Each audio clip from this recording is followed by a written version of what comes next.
In this Rise of the Ronin video, I will be giving you my full breakdown. This is going to be a guide slash review when it comes to Rise of the Ronin, how to enjoy yourself, how to get the best out of the game, and also just my experience. And I'm going to share how I ended up having this game become my favorite game of 2024 so far.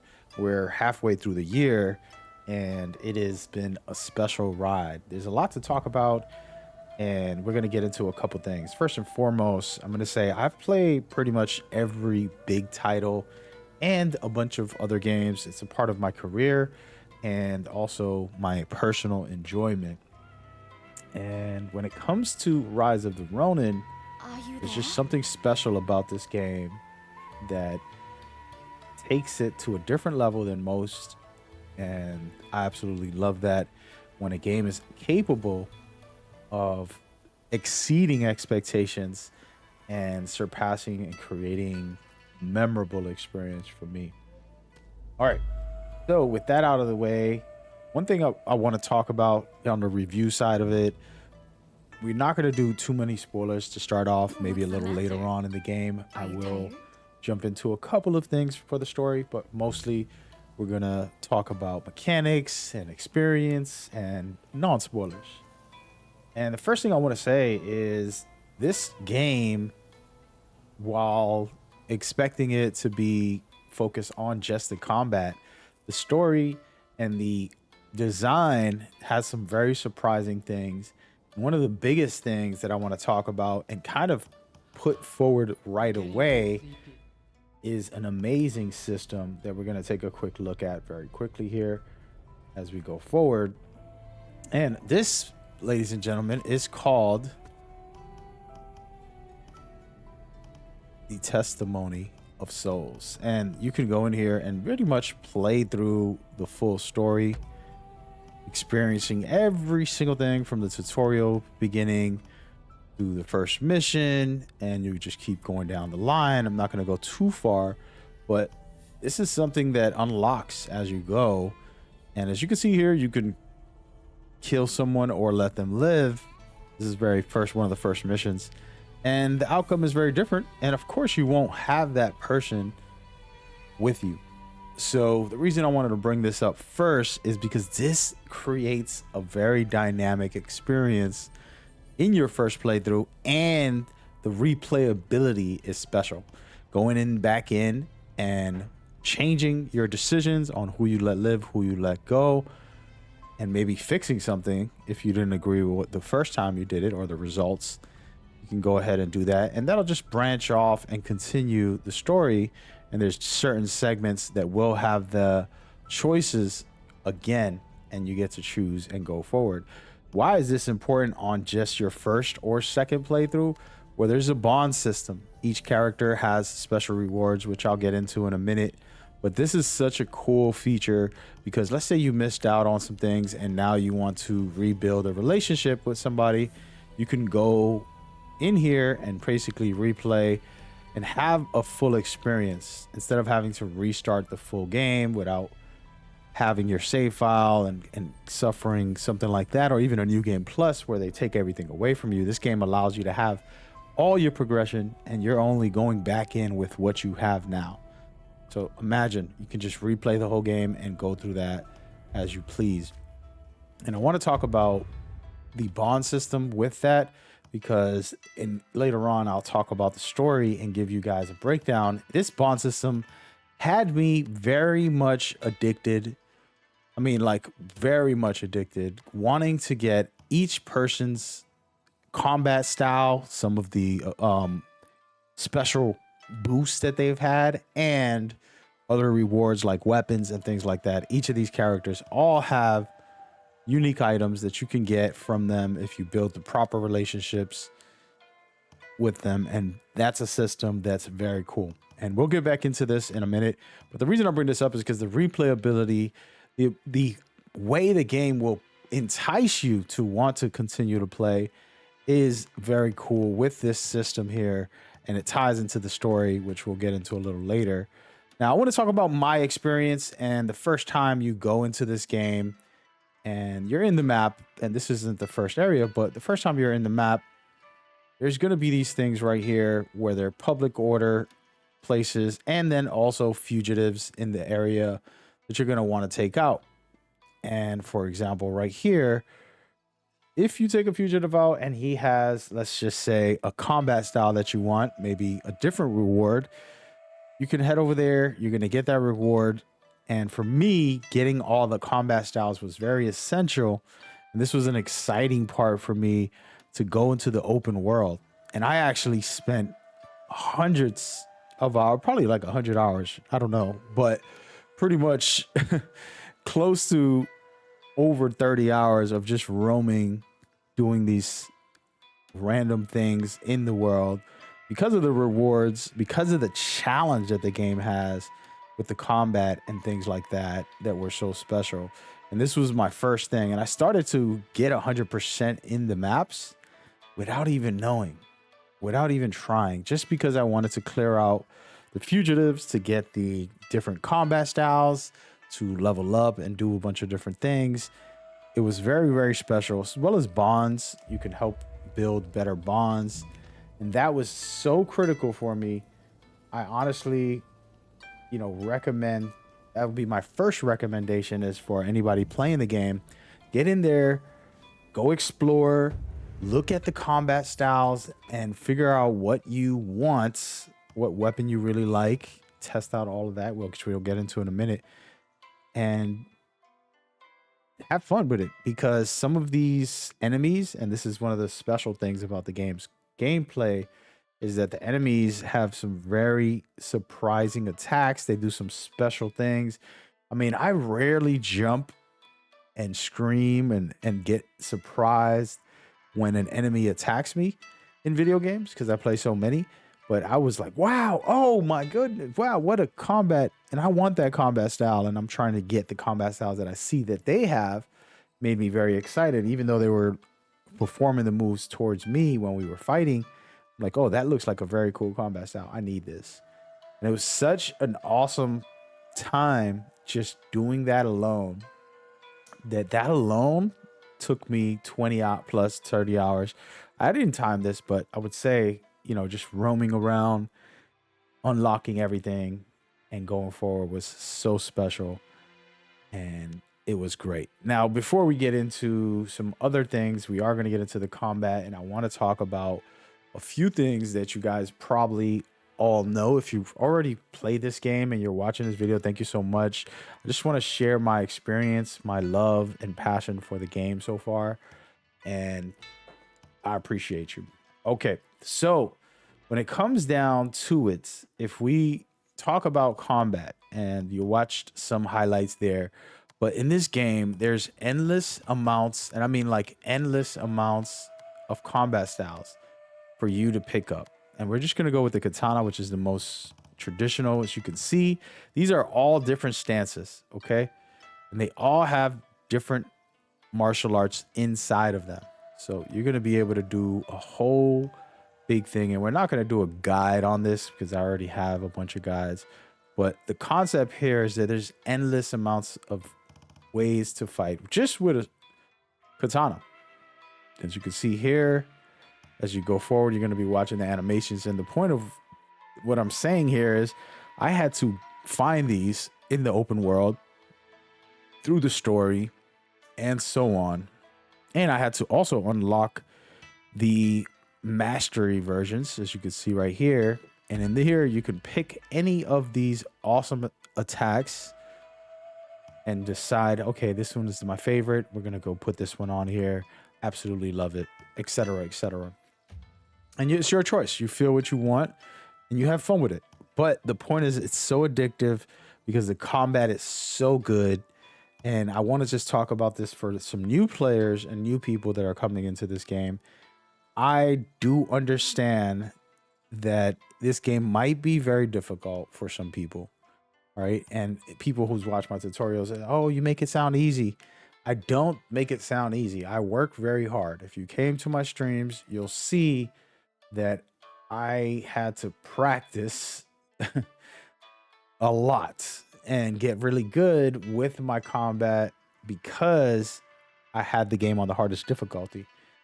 Now you don't have to play on the hardest difficulty, and that's a cool feature which I haven't got to experience, but the people who have that are friends of mine said, "Hey man, the game is feels good. I played it on normal."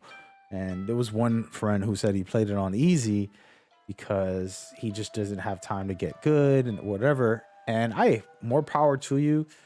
In the end of the day, I'm not sure how that would be, but the challenge of difficult was so amazing for me because it really made me want to get good at this game and put in more time into practicing things like the parry system, which is called Counter Spark. And we'll get into that in a minute. But that was such a spectacular time. And that to me is special. And then you unlock a new mode, which we'll get into in a minute, called Midnight. And that was so, so good. But before we get into Midnight, I do want to showcase just a little bit of some perfect parries, aka counter sparks. And just to give you an understanding, like I had a hard time doing this. This guy beat me. He's the first tutorial boss who's supposed to beat you.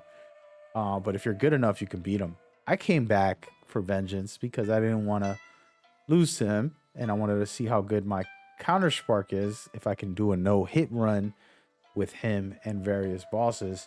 These are the type of things that you have to practice and get good with, and I promise you can do it too. Don't ever doubt yourself and just give it a shot and keep on working at mastering the game. I can say that playing the same boss multiple times until you learn their patterns is going to be the best way. But this is what's exciting, right? You pay a certain amount of money for a video game.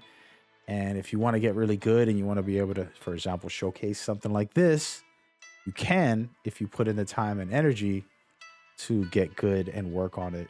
Okay, so as you can see here, just really incredible boss fights that I had a lot of fun. I've died a lot fighting this guy.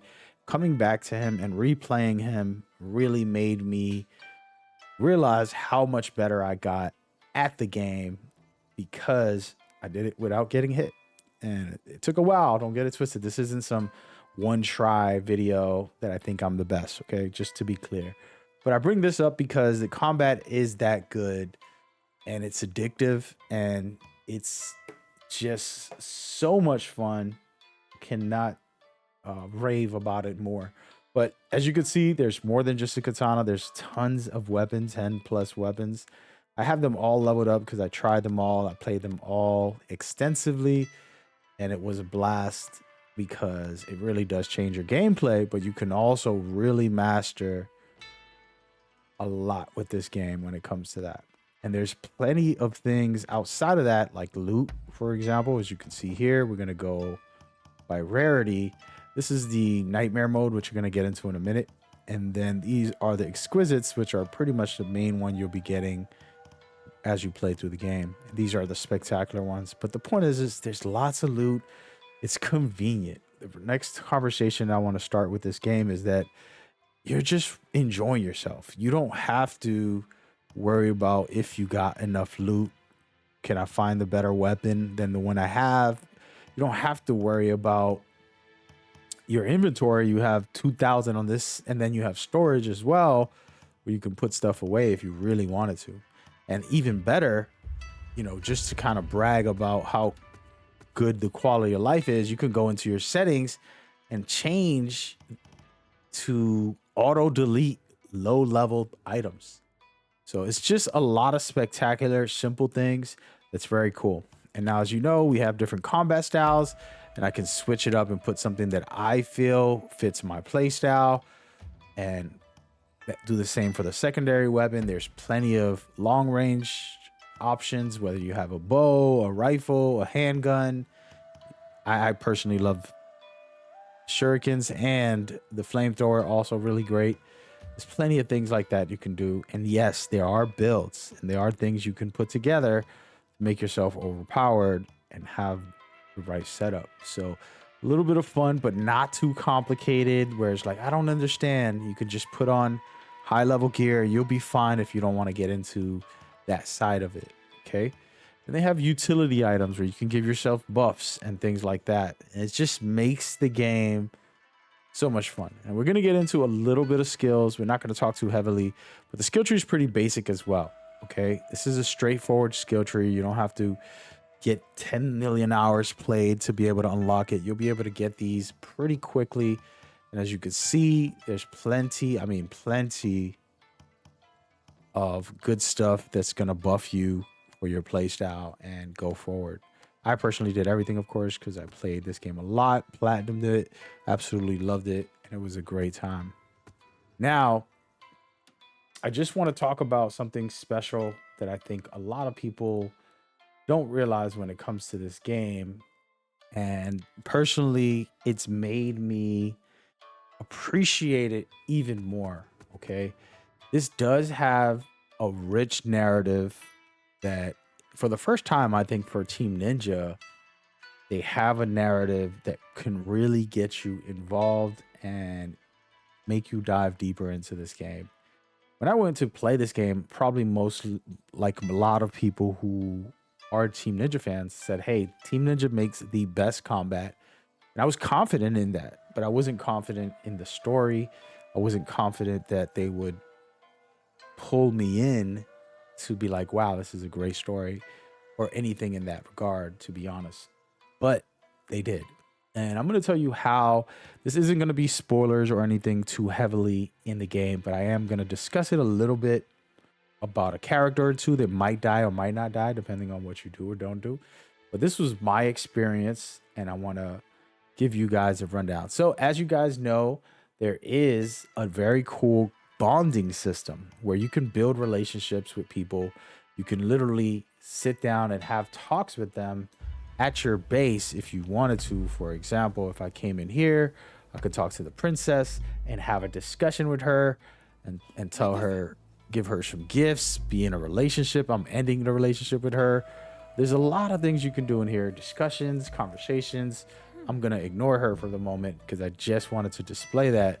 But the principle here is that, yes, that is a big part of the game. And it's important, even if you don't care about the relationships, to unlock the best combat styles. Some of them are locked into these characters. So you start building relationships, you start working towards it. Every other mission, you'll go and drop off a reward. You'll give them something and things like that. For example, if I wanted to give this guy something, I can go into where exactly he is on the map, click on this and travel there and talk with him and give him rewards. Of course, I finished this. But the reason I want to bring this up is because, you know, you play through a game, you're not probably invested in the story the way most people won't be, depending on how good or bad the story is. But as you do this, there's stories within stories that's not even the main storyline that is starting to intrigue you and make you interested. There was one storyline with a lady, and this is kind of a spoiler just about this character, who happens to work in the pleasure district, and she's kind of like the main manager, let's just call her that. And she's working against and with the shogun, and you're trying to help her. But then I decided to tell her to do the right thing and to fight back and to make things happen. I did not know that she would end up getting killed, and she betrayed them to do the right thing, but she ends up dying. Okay. Now, this is something that weighed on me, and I said, I can't believe that happened. And so that was one small detail within the story plot of my decisions and support or not supporting her that affected the game in an interesting way for me that I absolutely loved. Now, I want to talk about a couple other little things that happened that really made me say, wow, this game has got me hooked for no reason. And one is, for example, this young lady who also worked at the Pleasure District. She was the first one I built an actual relationship with. We built a bond and became lovers, as you say, in this game. And I got extra rewards. And this is something you want to do to get all the best rewards, because there's extra rewards for becoming lovers with some of these people. So I get with her and everything's going good. I start doing it with multiple people in the game, like no problem. And then I bump into a young lady who was a doctor. She had integrity. She was just a great woman. And I was like, I really like her. let me go and build a bond with her, see if I can get some extra rewards. Come to find out, she says, no, you got to leave all those people. You can't just be with me and all of them. And honestly, that was insane. And honestly, I did not expect that. And it really threw me off. And so I ended up breaking up with all these people that didn't care if I was with them or not, just to get with this one person. And it felt like, whoa, this is like a real life type of don't play me and don't sleep around type of thing. For me, it didn't matter at the time because I was just trying to get the rewards, but it just so happens to be something very cool. And this is interesting. And the reason I bring this up is because that has nothing to do with the actual story. That was just me on my free time in the open world, doing these things, unlocking different things, experimenting with the game, and having my fun. And now I want to get into a little bit of a story. It's not too heavy. If you haven't played the game, maybe skip a couple minutes. I'm not going to put official timestamps. I'm going to let YouTube decide to do that. But this story takes you on a journey of your twin blade and you. And if you've seen just a trailer, basically, as kids, your village gets attacked and destroyed. And that's how you guys become the twin blades. You're training. And from there, the story begins. And you're in Japan going through this journey. And the reason why I want to bring this up is because this is probably one of the most interesting times in all of Japan. And I mean that like literally. If you've seen the Shogun show or heard other stuff, there's a lot of cool things that happens in Japan, and you know, the samurai life and the empires and so much more. Very cool stuff. And this game basically brings you into that world, and you literally are free to roam and to decide whether you work with the shogun or the anti-shogunate, or you're going to be just a free roam and running around doing your own thing without being affected by them. And so that, to me, story wise, I mean, it could have gone anywhere, but giving you that freedom in this very perfect setting, to me, made the story intriguing for me already with that alone, in my personal opinion. And again, to each his own on story, right? So we're not going to get into the spoilers too heavily.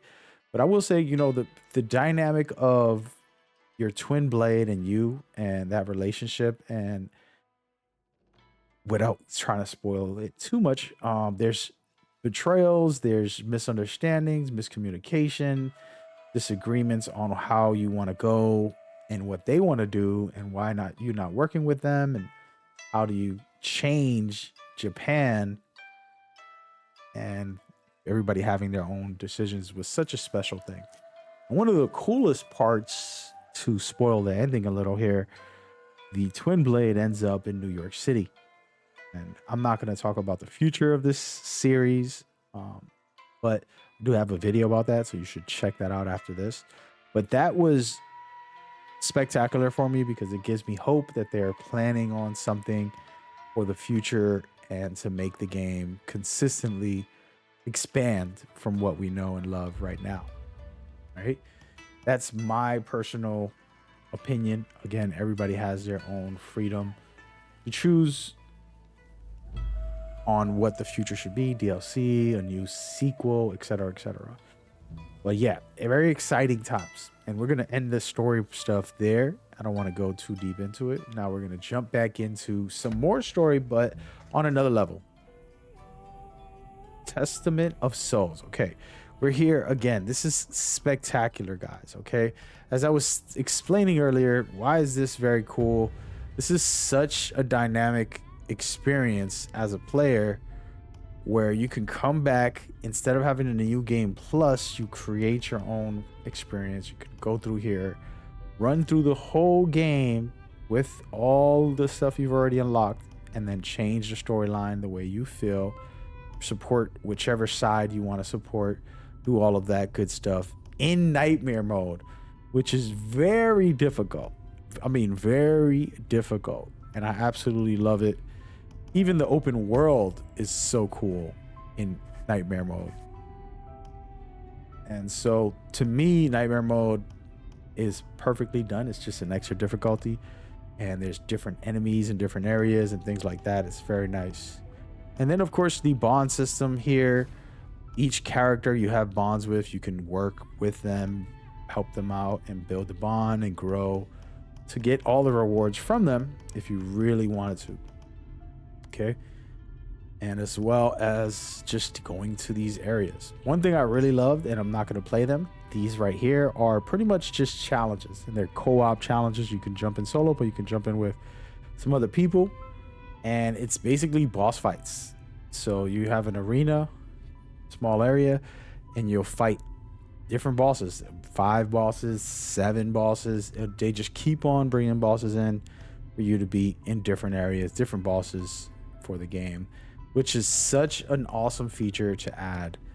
And hopefully the future will continue with more things like that as we go. So I absolutely love that, and I think that more of that is good.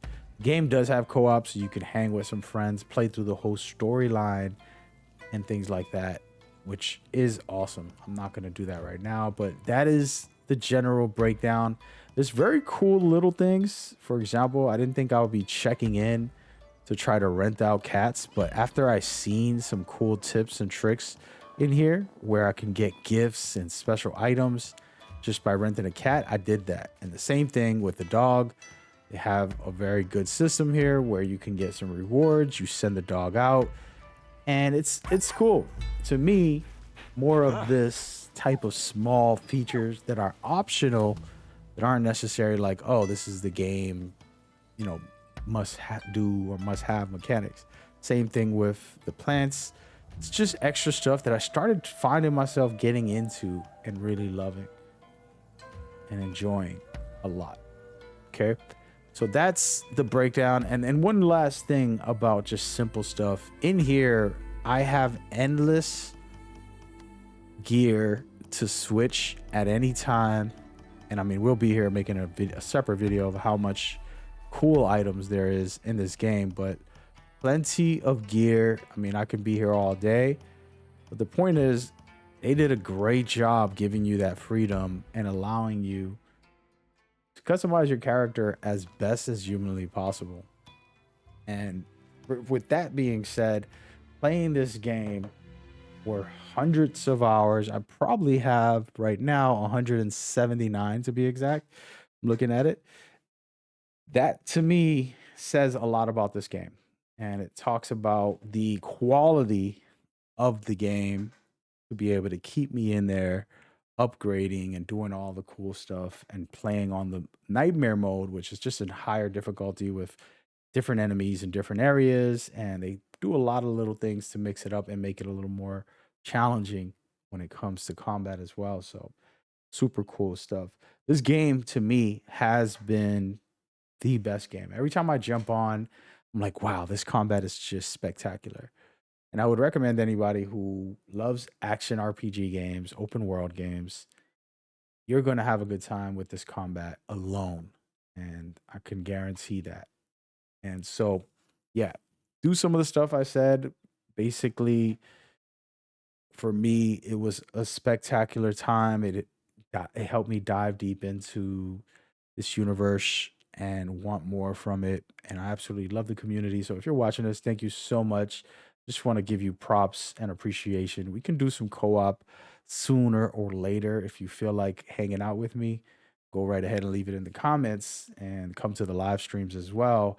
By the way, there should be some videos right now popping up talking about some more guides and actual breakdowns. Real good stuff for you. Thank you so much for tuning in. See you.